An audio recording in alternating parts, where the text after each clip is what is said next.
Bonsoir mesdames et messieurs, bienvenue dans cette édition française. Nous sommes le 22 novembre, 3 jours avant l'arrivée du trophée de la Coupe du Monde chez nous. Un événement à ne pas rater, il sera retransmis en direct sur nos antennes.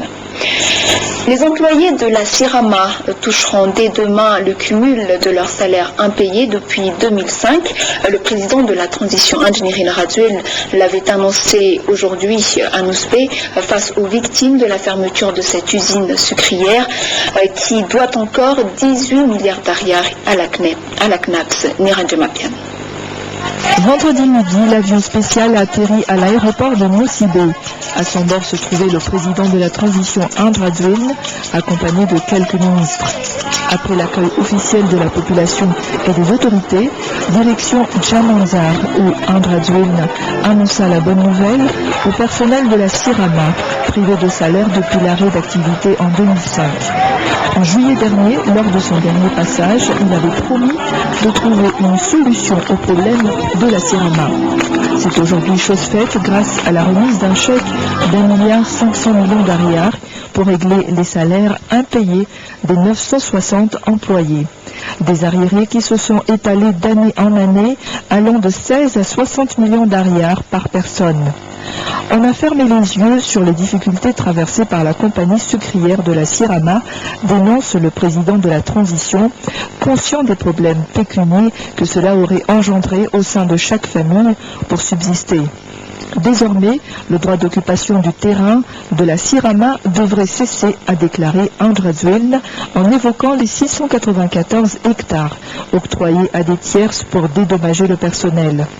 Car ces terrains vont être à nouveau viabilisés en plantation de canne à sucre pour faire tourner la CIRAMA d'ici un an. A noter que ce chèque d'1,5 milliard d'ariars provenait de la location des usines sucrières de la CIRAMA à Damaki et en Bilbé.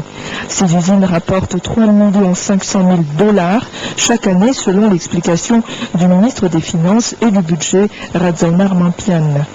Le cas des retraités du personnel décédé ou licencié de 2002 à 2005 devra toutefois attendre l'établissement de leur solde de tout compte, souligne le ministre de l'Économie et de l'Industrie, Richard Fienin, qui a fait savoir que la CIRAMA doit encore 18 milliards d'ariars à la CNAPS. Toujours est-il que dès demain lundi, le personnel pourra toucher le cumul de leur salaire en attendant la réouverture de l'usine prévue dans un an. Nous restons toujours dans l'économie, cette fois-ci à Mbinz, où 17 km de route ont été inaugurés dans le chef-lieu de district, un KIF, toujours en présence du président de la transition, Engineering Raduel, Jean-Emer Abelson. Le tout en Mbinz a réservé un accueil chaleureux au président Engineering Raduel. L'achèvement du tronçon en Mbinz en Kifi y est sans nul doute pour quelque chose. Colas a joué le jeu, que ce soit dans le domaine de la préservation de l'environnement ou en matière de qualité et des travaux. Le ministère des Travaux publics et de la météorologie est aussi à qualifier de la même façon, vu la réalisation des travaux en un temps record. Le président Engineering Raduel, en prenant la parole, n'a pas manqué de dégager l'impact économique de ces nouvelles réalisations.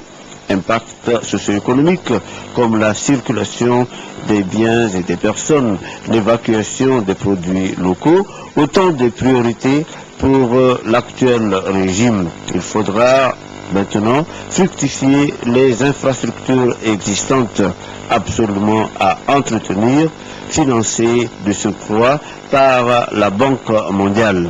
La France apportera aussi de son côté sa contribution à travers un bac d'une puissance de 250 chevaux à livrer d'ici le mois de février 2010.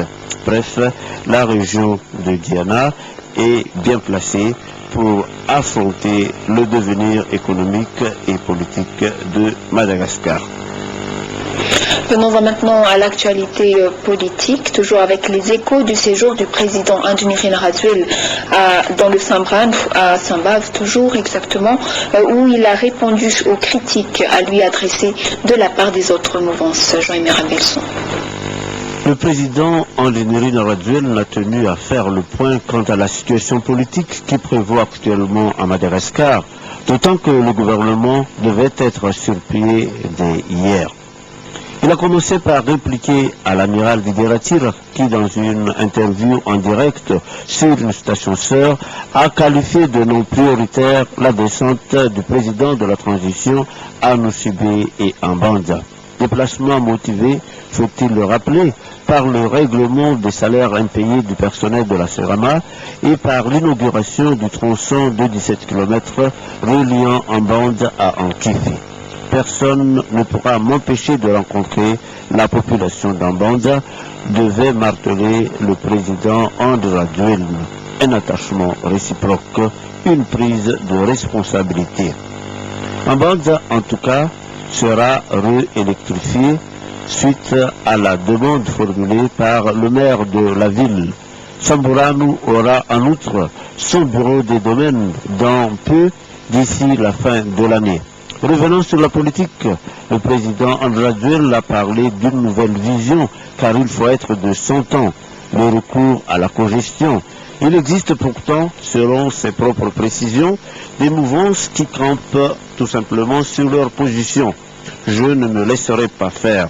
Si le gouvernement n'est pas constitué, que les ministres actuels poursuivent alors leurs actions.